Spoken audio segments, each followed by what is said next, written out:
Hello dear students, आज के lecture में हम पढ़ेंगे प्लाज्मोडेस्माटा के बारे में। तो आइए देखते हैं। प्लाज्मोडेस्माटा देखिए स्टूडेंट्स, प्लाज्मोडेस्माटा क्या होता है? ये एक तरह का साइटोप्लाज्मिक ब्रिज होता है, या हम बोल सकते हैं साइटोप्लाज्मिक चैनल होता है, जो दो प्लांट सेल्स के साइटोप्लाज्म को आपस में कनेक्ट करता है। ठीक, तो आइए लिखते हैं इसे।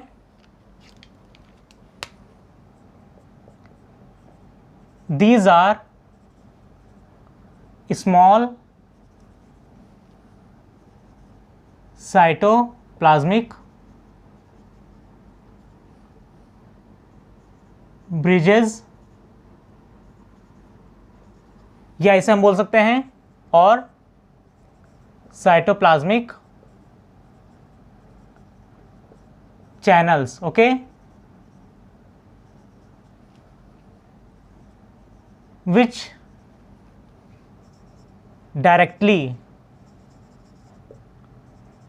connect the cytoplasm of the two adjacent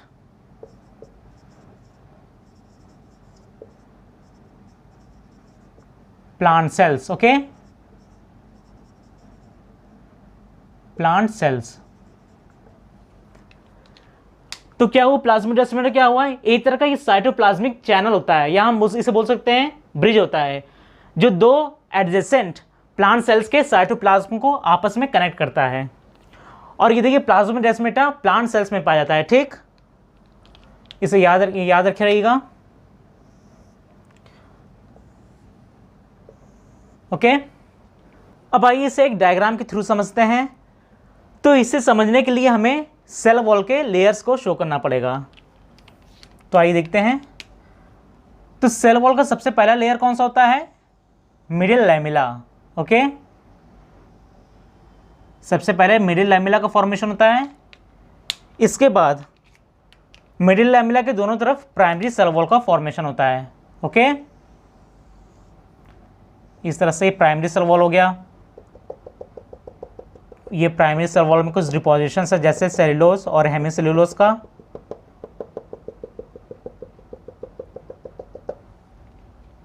अब देखिए, प्राइमरी सेल वॉल के बाद अब सेकेंडरी सेल वॉल का फॉर्मेशन होता है, कुछ इस तरह से।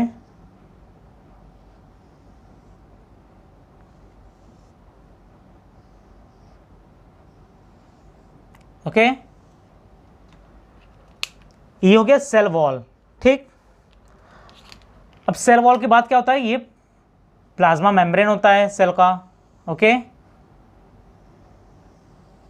ये हो गया प्लाज्मा मेम्ब्रेन।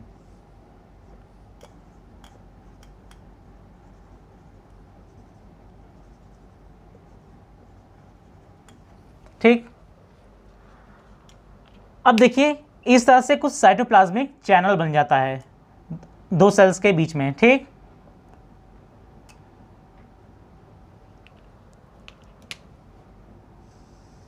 ये हो गया।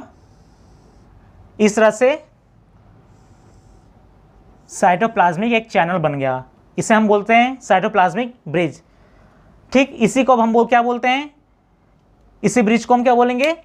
प्लाज्मोडेस्माटा। ओके, ये हो गया प्लाज्मोडेस्माटा।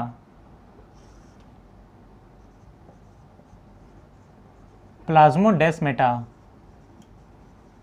इसी को हम बोलते हैं, जो एक ब्रिज बन रहा है, इसी को हम बोलते हैं प्लाज्मोडेस्माटा। ठीक,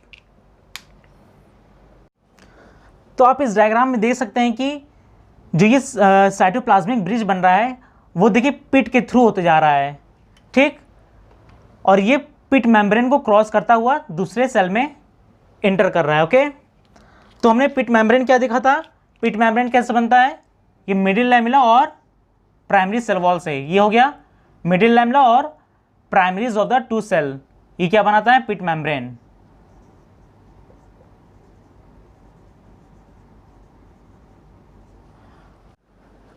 अब आइए प्लाज्मोडेस्माटा के स्ट्रक्चर के बारे में बात करते हैं।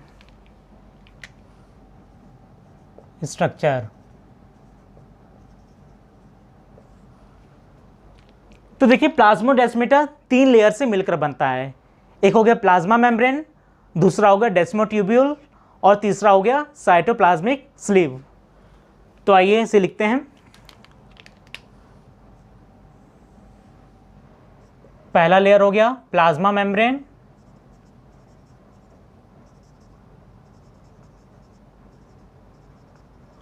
दूसरा लेयर हो गया डेस्मोट्यूब्यूल,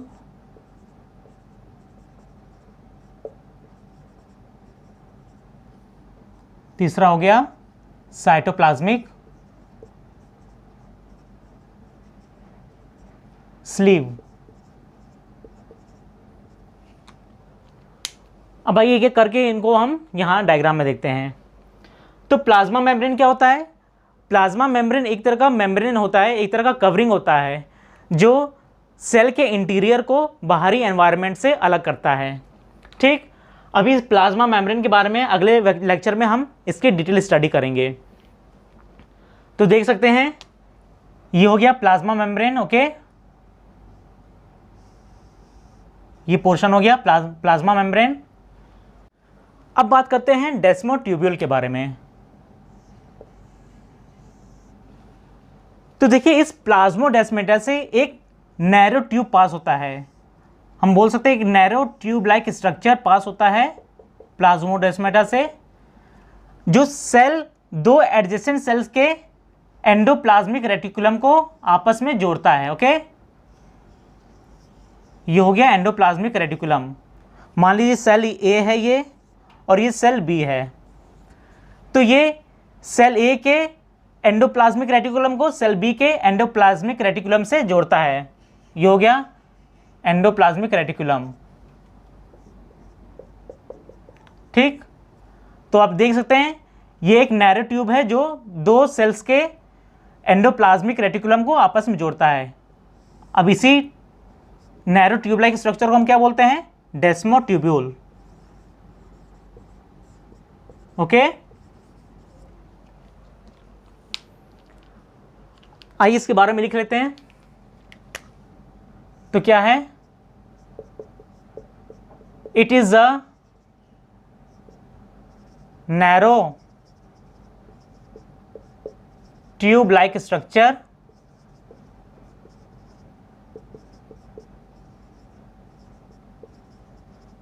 which connects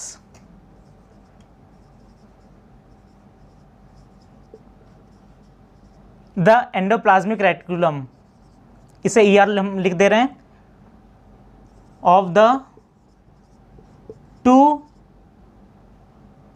adjacent cells। Okay,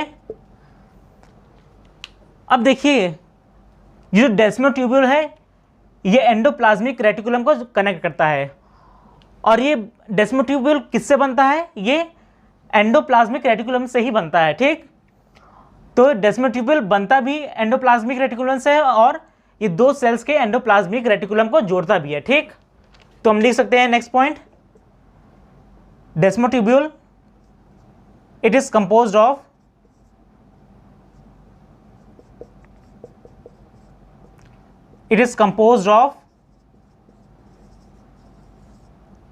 endoplasmic reticulum। Okay, plasmic reticulum ER मतलब एंडोप्लाज्मिक रेटिकुलम। ठीक, अब इसका फंक्शन क्या होता है डेस्मोट्यूब्यूल का? ये लिपिड्स के मॉलिक्यूल्स को ट्रांसपोर्ट करता है। तो हो गया ट्रांसपोर्ट लिपिड मॉलिक्यूल्स। ओके, तो ये रहा डेस्मोट्यूब्यूल। अब बात करते हैं साइटोप्लाज्मिक स्लीव के बारे में। ओके, तो ये साइटोप्लाज्मिक स्लीव क्या है? ये एक तरह का स्पेस होता है, एक फ्लूइड फिल्ड स्पेस होता है जो प्लाज्मा मेम्ब्रेन और डेस्मोट्यूब्यूल के बीच में होता है। ठीक, ये आप रीजन देख सकते हैं, ये है, इसी को हम बोलते हैं। देखिए जो प्लाज्मा मेम्ब्रेन और डेस्मोट्यूब्यूल के बीच में जो आप स्पेस देख रहे हैं ये एक फ्लूइड फील्ड स्पेस होता है जिसे हम क्या बोलते हैं, इसी को हम बोलते हैं साइटोप्लाज्मिक स्लीव। ओके, ये हो गया साइटोप्लाज्मिक स्लीव।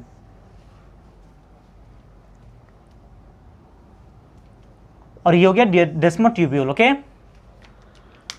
तो हमने स्ट्रक्चर में क्या देखा प्लाज्मोडेस्माटा के, कि ये 3 लेयर से बनता है, 3 लेयर्स।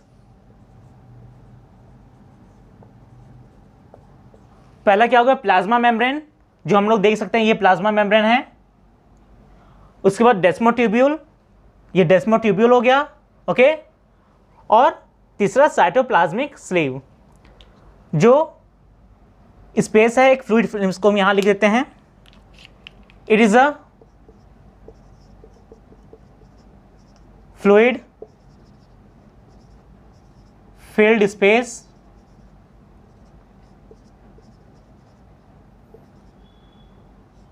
present between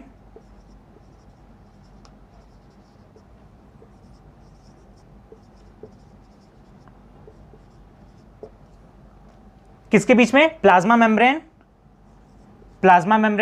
पीएम मतलब प्लाज्मा मेम्ब्रेन एंड डेस्मोट्यूब्यूल। ओके,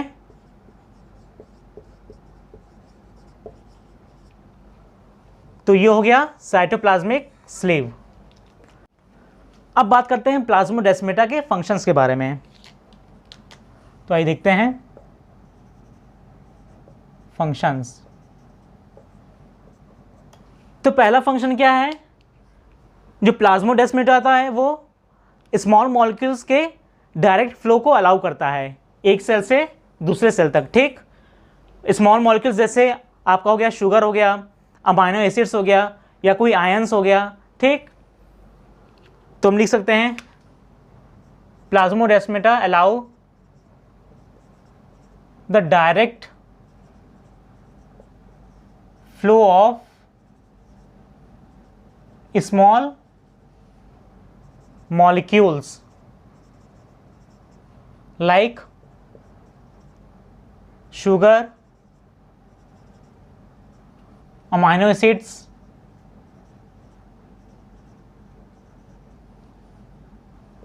और बोल सकते हैं आयंस और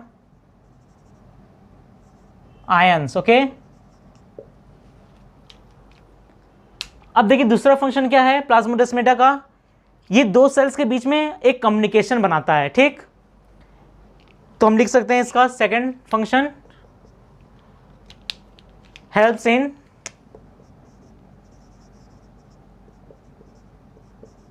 द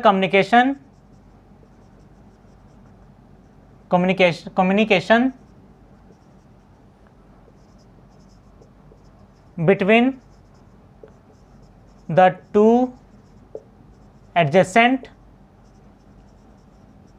cells। ओके, अब नेक्स्ट फंक्शन है प्लाज्मोडेस्माटा का, कि देखिए जो प्लाज्मोडेस्माटा होता है वो 2 सेल्स के लिविंग कंटेंट को, जो लिविंग पार्ट होता है उसको आपस में जोड़ता है। ठीक, एक उनके बीच में एक कंटिन्यूटी बनाता है लिविंग मटेरियल्स के बीच में। ठीक, तो हम बोल सकते हैं plasmodesmata forms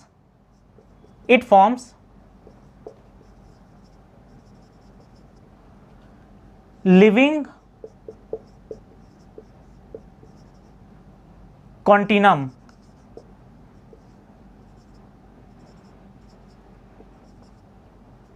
okay between the 2 adjacent cells। देखिए फिर समझ लेते हैं, ये कॉन्टिनम मतलब क्या होता है, कंटिन्यूटी। ठीक, इसका मतलब होता है कंटिन्यूटी।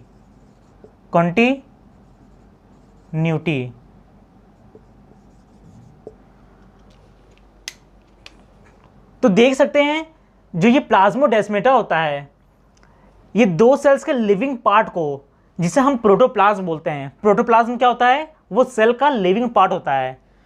तो ये सेल्स के लिविंग पार्ट को जोड़ता है, एक उनके बीच में एक लिविंग कंटिन्यूटी बनाता है। ठीक, अब देखिए क्या होता है।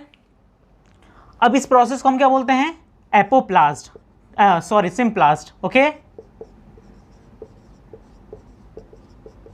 इसे हम बोलते हैं सिम्प्लास्ट। ठीक, अब देखिए जब ये प्लाज्मोडेस्माटा सेल के लिविंग पार्ट को जोड़ता है तो कुछ ऐसे पार्ट होंगे जो नॉन लिविंग भी होंगे। अब उनको कौन जोड़ेगा? उनको जोड़ेगा सेल वॉल या इंटरसेल्यूलर स्पेस। मान लीजिए ये दो सेल है, ठीक, एक सेल ये है, एक सेल ये है। ठीक, इस सेल का मान लीजिए सेल वॉल हो गया और अंदर सेल मेम्ब्रेन हो गया। ओके, ये इसे हम प्लाज्मा मेम्ब्रेन बोलते हैं। अब इनके बीच में कुछ स्पेस होता है, उसे हम क्या बोलते हैं? इनके बीच में कुछ स्पेस होता है, इसे हम बोलते हैं इंटरसेल्युलर स्पेस। क्या बोलेंगे? Inter cellular space. ओके, और देखिए इस प्लाज्मा मेम्ब्रेन और सेल वॉल के बीच में भी कुछ स्पेस होता है। ठीक, और देखिए जो इंटरसेल्युलर स्पेस होता है सेल वॉल और प्लाज्मा मेम्ब्रेन के बीच, और जो दो सेल्स के बीच में जो इंटरसेल्युलर स्पेस होता है वो नॉन लिविंग होता है। ठीक, तो इस तरह से जो इंटरसेल्युलर स्पेस और सेल वॉल एक नॉन लिविंग कॉन्टिनम बनाते हैं, जिसे हम एक नॉन लिविंग कंटिन्यूटी बोलते हैं। ठीक, और इस प्रोसेस को हम क्या बोलते हैं? एपोप्लास्ट। तो ये हो गया, हम यहां लिख देते हैं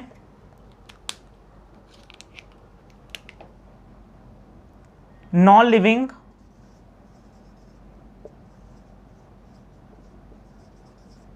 कॉन्टिनम। कॉन्टिनम मतलब कंटिन्यूटी।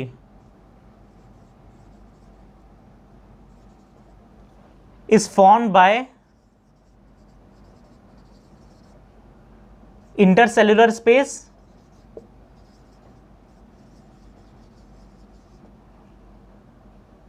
या cell wall. Okay, cell wall क्या होता है? सेल वॉल भी क्या होता है? ये नॉन लिविंग होता है। ओके, तो इसे हम इस प्रोसेस को बोलते हैं एपोप्लास्ट। एपोप्लास्ट। ओके, आइए एक बार फिर से इसके फंक्शंस को समझ लेते हैं। तो पहला फंक्शन क्या है? It allows the direct flow of small molecules. देखिए ये प्लाज्मोडेस्माटा है, इसमें इस तरह से कुछ मॉलिक्यूल्स, ये कुछ मॉलिक्यूल्स इस तरह से इस सेल में जाएगा और कुछ मॉलिक्यूल्स इस सेल में आएगा। ओके, इस तरह से इस प्लाज्मोडेस्माटा के थ्रू मॉलिक्यूल्स का एक्सचेंज होता है। ठीक, अब देखिए दूसरा क्या है? It helps in the communication between the two adjacent sales. ये दो एडजेसेंट सेल्स के बीच में एक कम्युनिकेशन बनाता है। ठीक, अब देखिए एक बार हम सिम्प्लास्ट एपोप्लास्ट को फिर से समझ लेते हैं। तो सिम्प्लास्ट क्या होता है? देखिए जो प्लाज्मोडेस्माटा होता है वो दो सेल्स के लिविंग मटेरियल्स को आपस में जोड़ता है, मतलब वो लिविंग मटेरियल्स के बीच में एक कंटिन्यूटी बना रहा है। ठीक, तो ये हो गया सिम्प्लास्ट। अब एपोप्लास्ट क्या हो गया? अब देखिए सेल में कुछ लिविंग मटेरियल के साथ साथ कुछ नॉन लिविंग पार्ट भी होता है, तो वो उनकी कंटिन्यूटी कौन बनाएगा? वो इंटरसेल्युलर स्पेस और सेल वॉल बनाता है। ठीक, अब जब देखिए जब एपोप्लास्ट में कोई भी वाटर मॉलिक्यूल्स पास होगा या कोई भी आयंस होगा, तो वो अगर इंटरसेल्युलर स्पेस या सेल वॉल से पास होता है तो वो हो गया एपोप्लास्ट। ठीक, अब हम नेक्स्ट लेक्चर में पढ़ेंगे प्लाज्मा मेम्ब्रेन के बारे में।